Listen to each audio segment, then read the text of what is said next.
नमस्कार, स्वागत है। आज है 6 जनवरी 2021 और 6 जनवरी 2021 की आज सुबह की सभी बड़ी खबरें हम आपके लिए लेकर आए हैं। वीडियो को अंत तक जरूर देखें ताकि हर खबर की जानकारी आपको मिल सके। हिमाचल में कोरोना के 120 नए मामले, 4 संक्रमित मरीजों की मौत। हिमाचल प्रदेश में कोरोना संक्रमण के मामलों में दिन प्रतिदिन कमी दर्ज की जा रही है, जो कि राहत की बात है।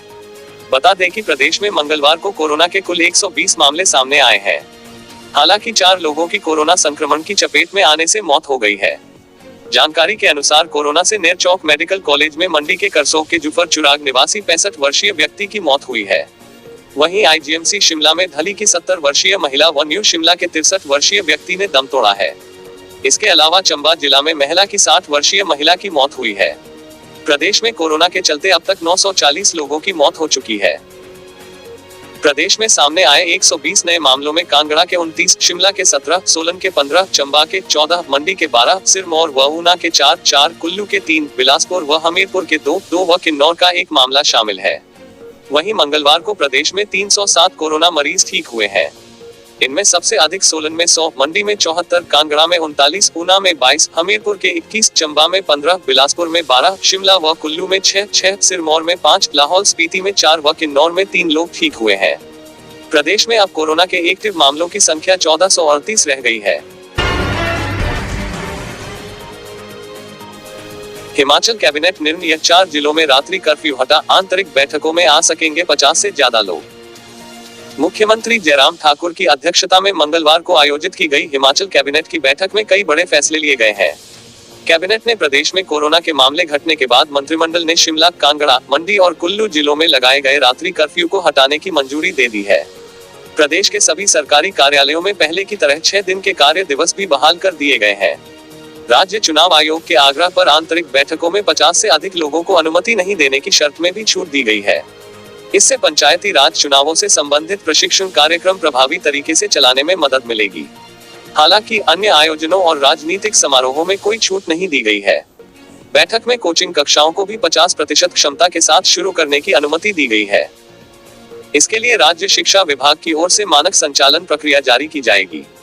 बैठक में पशुपालन विभाग ने बर्ड फ्लू पर प्रस्तुति दी। मंत्रिमंडल ने स्वास्थ्य और पशुपालन विभागों को उचित दवाओं और कर्मचारियों के लिए पीपीई किट की पर्याप्त उपलब्धता सुनिश्चित करने को कहा है।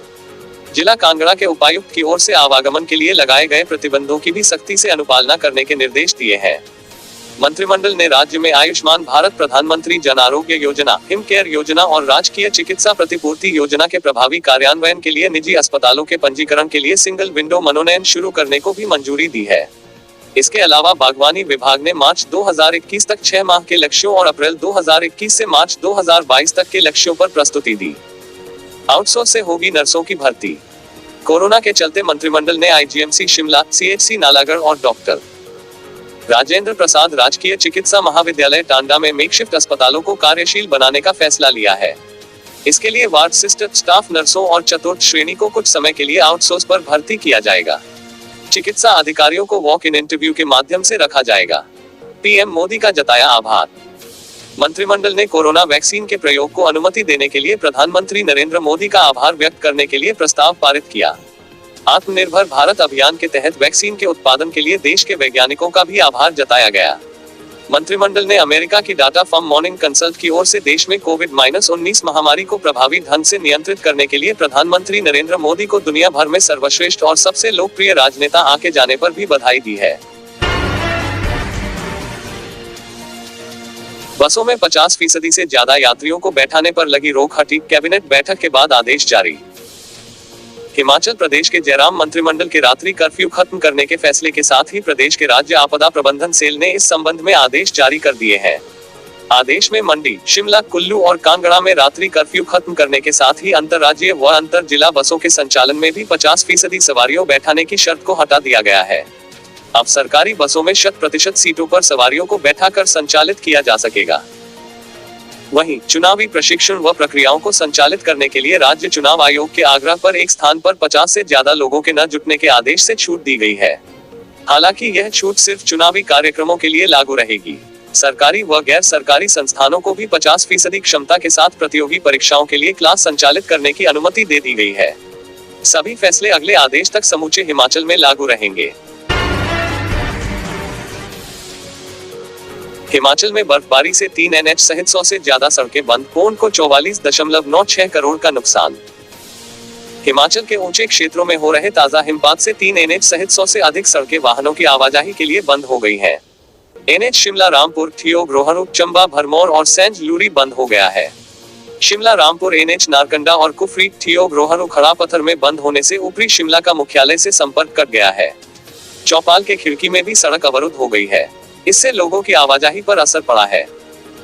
वहीं PWD महकमे की मंगलवार दोपहर तक रिपोर्ट के मुताबिक कुल 51 सड़कें अवरुद्ध हैं, लेकिन शाम के समय कई क्षेत्रों में बर्फबारी से बड़ी संख्या में सड़कें बंद हुई हैं। नारकंडा, कुफरी, खड़ापत्थर, खिड़की, भरमौर, मनाली के ऊंचे क्षेत्रों में कई बसें और निजी वाहन भी फंसे हुए हैं। बर्फबारी के कारण PWD को अब तक 44.96 करोड़ का नुकसान हो चुका है। कांगड़ा जोन में सबसे ज्यादा 29.48 करोड़, शिमला जोन में 8.31 करोड़, मंडी जोन में 4.46 करोड़ और दोनों NH सर्किल में 2.70 करोड़ का नुकसान बताया जा रहा है। PWD का दावा है कि सड़कों से बर्फ हटाने के काम में 58 JCB, डोजर व टिप्पर लगे हुए हैं। बारिश, बर्फबारी और सर्द हवाओं से कांपा हिमाचल, 9 जनवरी से मौसम साफ। प्रदेश में मंगलवार सुबह से ही मौसम पूरी तरह खराब बना रहा। ऊंचे पर्वतीय क्षेत्रों में देर रात से ही रुक रुक कर बर्फबारी का क्रम जारी रहा, जिससे प्रदेश में शीतलहर जारी है। इससे प्रदेश में अधिकतम व न्यूनतम तापमान में भारी गिरावट आने से शीतलहर तेज हो गई है। प्रदेश के ऊंचाई वाले इलाकों में भारी हिमपात हुआ, वहीं राजधानी शिमला सहित मैदानी क्षेत्रों में दिन भर बारिश होती रही।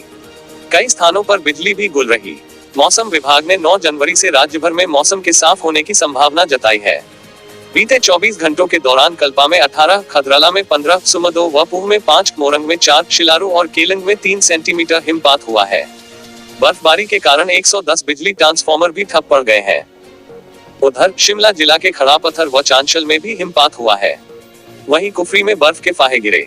शिमला शहर में भी मौसम बर्फबारी के अनुकूल बना हुआ है। यहाँ गत 27 दिसंबर को सीजन का पहला हिमपात हुआ था। मौसम के इस मिजाज से पूरे प्रदेश में कड़ाके की ठंड पड़ रही है। शिमला का अधिकतम तापमान 8.5 डिग्री सेल्सियस पहुंच गया है। मौसम विभाग के निदेशक डॉक्टर मनमोहन सिंह ने बताया कि पश्चिमी विक्षोभ के प्रभाव से बारिश व बर्फबारी हो रही है। अगले 24 घंटों में भी यह दौर चलता रहेगा। 7 जनवरी को मौसम के साफ होने का अनुमान है, जबकि 8 जनवरी को फिर राज्य में बारिश व बर्फबारी होगी। उन्होंने कहा कि 9 से 11 जनवरी तक समूचे प्रदेश में मौसम साफ बना रहेगा। गुड़िया के परिवार की याचिका पर CBI को हाईकोर्ट का नोटिस। हिमाचल प्रदेश हाईकोर्ट ने गुड़िया दुष्कर्म और हत्याकांड मामले की जांच दोबारा करवाए जाने की मांग को लेकर गुड़िया के परिवार की ओर से दायर याचिका में CBI को नोटिस जारी किया है। मुख्य न्यायाधीश लिंगप्पा नारायण स्वामी और न्यायाधीश अनूप चिटकारा की खंडपीठ ने मामले की प्रारंभिक सुनवाई के बाद CBI को ये नोटिस जारी कर 6 सप्ताह के भीतर याचिका पर जवाब तलब किया है। मामले में अगली सुनवाई 2 मार्च को होनी है। बता दें, सर्वोच्च न्यायालय में भी प्रार्थी ने इस मामले की पुनः विस्तृत जांच के लिए याचिका दायर की थी। सर्वोच्च न्यायालय ने प्रार्थी को याचिका वापस लेने की अनुमति प्रदान करते हुए हिमाचल हाईकोर्ट में याचिका दायर अपना पक्ष रखने की इजाजत दी थी। सर्वोच्च न्यायालय का कहना था कि जब हाईकोर्ट की ओर से मामले पर स्वतः संज्ञान लेते हुए इसकी जांच के लिए CBI को नियुक्त किया था, तो इस स्थिति में यह उचित होगा कि प्रार्थी हाईकोर्ट के समक्ष अपना पक्ष रखे। प्रार्थी की ओर से हिमाचल हाईकोर्ट दायर याचिका में CBI की ओर से की गई जांच में खामियों को उजागर करते हुए इसकी जांच पुनः करवाने की मांग की गई है। गुंडा टैक्स वसूली मामले में ताजा स्टेटस रिपोर्ट दे अफसर। हाईकोर्ट प्रदेश हाईकोर्ट ने बद्दी, बरोटीवाला, नालागढ़ औद्योगिक क्षेत्र में ट्रांसपोर्ट यूनियनों की ओर से कथित तौर पर गुंडा टैक्स वसूलने और मनमानी करने के आरोपों से जुड़े मामलों में जिलाधीश सोलन और SP BBN को 23 फरवरी तक ताजा स्टेटस रिपोर्ट दायर करने के आदेश दिए हैं। न्यायाधीश तरलोक सिंह चौहान और न्यायाधीश ज्योत्सना रिवाल दुआ की खंडपीठ के समक्ष इस मामले पर सुनवाई हुई। मामले पर पिछली सुनवाई के पश्चात हाईकोर्ट ने राज्य सरकार को यह सुनिश्चित करने के आदेश दिए थे कि कोई भी निजी truck operator union Baddi, Barotiwala, Nalagarh industries association के सदस्यों की बद्दी, बरोटीवाला और नालागढ़ क्षेत्र में यातायात गतिविधियों में बाधा उत्पन्न न करे। कई बार संबंधित अधिकारियों को औद्योगिक क्षेत्रों में ट्रक ऑपरेटर यूनियनों की ओर से अवैध गुंडा टैक्स और ब्लैकमेलिंग रोकने के आदेश जारी किए हुए हैं। बावजूद इसके कार्रवाई नहीं हो रही है।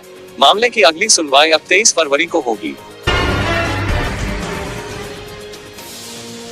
हिमाचल मजाक बन गई अटल टनल में पुलिस की अभेद्य सुरक्षा। हिमाचल प्रदेश और देश के लिए पर्यटन तथा सामरिक दृष्टि से अति महत्वपूर्ण अटल टनल रोहतांग की सुरक्षा की हिमाचल पुलिस की तैयारियां मजाक बन गई हैं। पुलिस ने टनल शुरू होने से पहले दावा किया था कि भारी संख्या में पुलिस बल तैनात कर टनल के अंदर किसी भी वाहन को ठहरने नहीं दिया जाएगा, लेकिन पिछले कुछ दिन में कई बार ऐसी घटनाएं सामने आई हैं, जिनमें टनल में सैलानी वाहन खड़ा कर शराब और डांस पार्टी कर रहे हैं। लाहौल या कुल्लू में बर्फ गिरने और सड़क बाधित होने के बावजूद पुलिस वाहनों को टनल में दाखिल कर देती है। इससे टनल में जाम की स्थिति पैदा हो जाती है। जाहिर है कि तालमेल की कमी और रणनीति सही न होने से पुलिस के निचले स्तर के स्टाफ पर दबाव बनता है और तनाव व विषम हालात की वजह से वाहन चालक को पीटने जैसी घटना सामने आई है। खास बात यह है कि टनल की सुरक्षा व निगरानी के लिए पुलिस के कई आला अधिकारियों की एक टीम ने प्रस्ताव तैयार किया था। उधर डीजीपी संजय कुंडू ने कहा कि अटल टनल में सेना, बीआरओ और पुलिस अलग अलग निर्धारित टास्क को पूरा करती है। पुलिस के पास सुरक्षा और यातायात का जिम्मा है। इसे पुख्ता रखने के लिए सभी जरूरी कदम उठाए गए हैं। टनल के भीतर हुई घटना की जांच की जा रही है। रिपोर्ट आने के बाद ही कुछ कहा जा सकता है। सेना के लिए रीढ़ है यह टनल। हाल में चीन से बढ़ते तनाव के दौरान भारतीय सेना के लिए यह सुरंग बेहद अहम साबित हुई थी। भारी मात्रा में राशन व गोला बारूद इसी रास्ते से सेना ने सीमा तक पहुंचाया था। उद्घाटन से पहले हिमाचल पुलिस ने इसकी पुख्ता सुरक्षा का दावा किया था, लेकिन अब उसकी चेकिंग में चूक और तालमेल की कमी से टनल के अंदर ही वाहनों का जाम लग रहा है। मारपीट वाले समय भी टनल में था अंधेरा। चालक से मारपीट का जो वीडियो वायरल हुआ है, उसमें भी टनल में पूरी तरह अंधेरा दिख रहा था। वीडियो भी गाड़ी की हेडलाइट की रोशनी में बनाया गया है। अंधेरे के बीच टनल के अंदर लगे जाम की वजह से पुलिस को भी कार्रवाई करने में मुश्किल का सामना करना पड़ा। चूंकि टनल के अंदर की पूरी मेंटेनेंस सीमा सड़क संगठन बीआरओ के हाथ में है, ऐसे में पुलिस इस बारे में कुछ भी बोलने से बच रही है। पंचायत चुनाव नाम वापसी के लिए प्रत्याशी को करना होगा इन दिशा निर्देशों का पालन। हिमाचल प्रदेश में पंचायती राज संस्थाओं के चुनाव में नाम वापसी के समय 6 जनवरी को प्रत्याशी मौजूद रहेगा। उम्मीदवार स्वयं नहीं है तो नाम वापसी के लिए प्रस्ताव या उसके पोलिंग एजेंट को प्रत्याशी का हस्ताक्षरित फॉर्म संख्या 22 चुनाव अधिकारी के पास देना होगा। इसके बाद नाम वापसी की जानकारी सूचना पट पर उपलब्ध करवानी होगी। एक बार नाम वापस लिया जाएगा तो उसके बाद दोबारा चुनाव लड़ने की अनुमति नहीं दी जाएगी। किसी भी प्रत्याशी को पसंद का चुनाव चिन्ह नहीं दिया जाएगा। निर्विरोध चुने गए प्रत्याशी की सूचना चुनाव आयोग को देनी होगी। अगर किसी पद के लिए एक नामांकन पत्र भरा गया है और वह भी नामांकन वापस लेता है तो भी आयोग को सूचना देनी होगी। राज्य चुनाव अधिकारी संजीव महाजन के अनुसार नामांकन वापस लेने और चुनाव चिन्ह आवंटन के लिए सोमवार को दिशा निर्देश जारी कर दिए हैं। कोई भी प्रत्याशी चुनाव अधिकारी के पास उपस्थित रहकर नाम वापस ले सकेगा। अगर प्रत्याशी स्वयं नाम वापस लेने के लिए मौजूद नहीं है तो वह अपने हस्ताक्षरित फॉर्म 22 के साथ प्रस्तावक या पोलिंग एजेंट को भेज सकता है। अगर फॉर्म हस्ताक्षर कर नहीं भेजा है तो वह प्रत्याशी का नाम वापस नहीं ले सकेगा। आयोग के पास पहले कई ऐसे मामले आ चुके हैं जब प्रत्याशी चुनाव लड़ने का इच्छुक था, लेकिन किसी अनजान ने उसका नाम वापस ले लिया था। इस कारण आयोग ने चुनाव अधिकारियों से इस दिशा में खास ध्यान रखने को कहा है। जो प्रत्याशी चुनाव लड़ेंगे और उनके नाम फॉर्म 24 भरकर सूची तैयार की जाएगी। यह सूची A, B, C क्रम में चुनाव लड़ने वाले प्रत्याशियों के नाम की सूची तैयार की जाएगी। प्रत्याशियों को वार्ड की लिस्ट के अनुसार क्रमवार चुनाव चिन्ह बंटेंगे।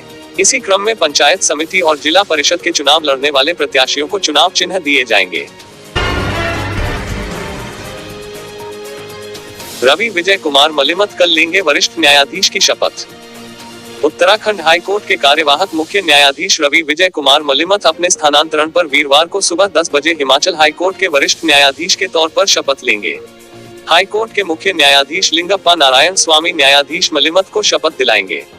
राष्ट्रपति की ओर से 31 दिसंबर को जारी अधिसूचना के तहत उनका तबादला उत्तराखंड हाईकोर्ट से हिमाचल हाईकोर्ट किया गया था।